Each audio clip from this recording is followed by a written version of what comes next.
Hello, my name is John, and today on Monostory we're going to be talking about gatekeeping, specifically anime and manga. So let's get into it and find out what it's all about. This is why gatekeeping is important. This is why gatekeeping and trying to protect your hobbies is extremely important, because you have people like this that infiltrate and they don't actually... They really don't respect the culture itself. They want to use it in any way to slander people as best as they possibly can, and that's exactly what's going on here. Now, what is gatekeeping? And it is a very easy thing to understand, but it's very complex in terms of its analysis. And it simply is just a person who has either a large knowledge or a love for a certain item or object or story, and they are trying to protect it from people who are actively doing harm to that thing, that is ruining it for other people because they do not like something or they have changed something negatively that has affected that thing. Now, in regards to anime and manga, what forms of gatekeeping are there? And it's generally very simple. It revolves around either it be anime or manga and how it is produced into anime sometimes, and it is generally people protecting the IP from poor animation. So an example of this would be 7 Deadly Frames, or recently the One Punch Man, which is now known as One Frame Man. Another aspect that people are protecting the IP from is censorship and cut content. So censorship being from other sources where they have cut content or changed it into ideological views, and cut content being that they have taken a form of media and they have cut stuff out of it to fit through a 12 to 14 or 24 episode limit, as well as speaking up against bad publicity when we're talking about the removal of fan service or talking about lollies in anime or manga. Now, the main positives of gatekeeping is that it stops and does not allow for future censorship of content. So the main problem with censorship is that it changes what the author has written and they make it out to be a different story. So an example of this is where they change subtitles when localizing the anime from being in Japanese to English. They didn't actually portray what the author was saying. They changed the subtitles to portray what ideological views the translator or localizer has for that story.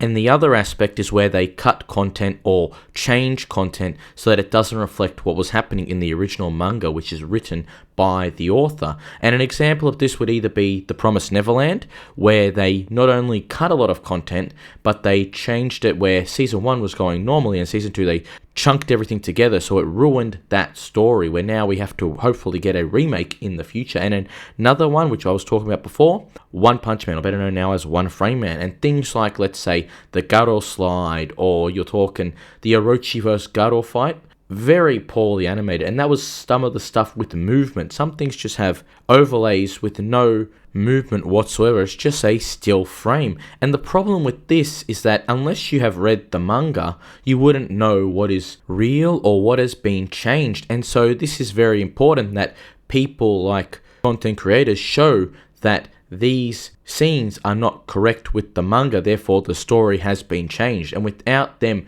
gatekeeping or explaining to us what the problem is, we would be none the wiser. And that is what makes gatekeeping such a positive. It shows the problems that companies have done, as well as ideological individuals who have not respected the content but rather destroyed it for their own pleasure or monetary gain. However, even though these are all good things, there is a negative to gatekeeping, and it is generally not around these companies or ideological individuals. It's more around people who think they are better than other people. So when people give a valid critique or analysis of something with logical evidence, because this other individual who thinks they're smarter than you, thinks they have more knowledge than you, they're able to talk about something, and once they talk about it, you aren't allowed to talk about it, or the conversation you have around it is invalid. And that is a negative aspect of gatekeeping, in my opinion, because everyone has an opinion to something.